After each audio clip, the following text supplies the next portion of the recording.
QPR, they finally announced their new manager, former Rennes boss Julian Stefan. He takes over from Marty Cifuentes. Now, we did talk about this move when there were reports of it happening a few weeks ago, Justin, but now that it's done, looks like quite an ambitious move, doesn't it? I like it, I really, really do. I think QPR have been bold in their approach all summer, really. I think, firstly, moving on from Marty Cifuentes, who, by his own right, was probably capable of leading the team up the table if the squad was going to get investment, and judging by what's gone on this summer, it's getting it.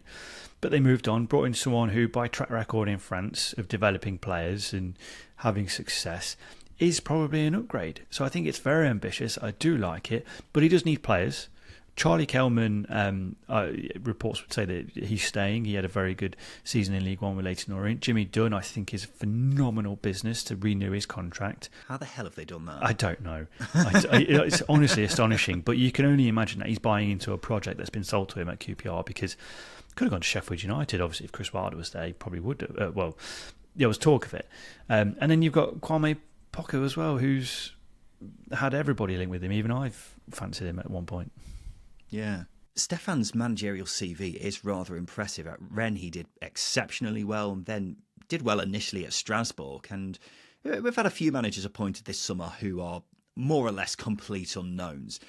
This is the one for me who I'm most optimistic for based off what I've read about him. I'm not counting Will Still in that as a complete unknown, by the way, because I don't think he's as unknown as some of the other guys.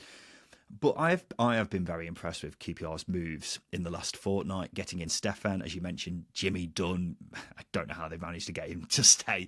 Kwame Poku also would be a very exciting move if that does happen. All that is making me think, just putting this out there early on, Justin, I'm getting tempted to take QPR on their horse and start colouring it with a shade of grey. I'm not going full-blown dark horse just yet, but they're getting a much darker shade of grey than I had them down as this time last month, put it that way, because I've just been so impressed with what they've managed to do in recent weeks.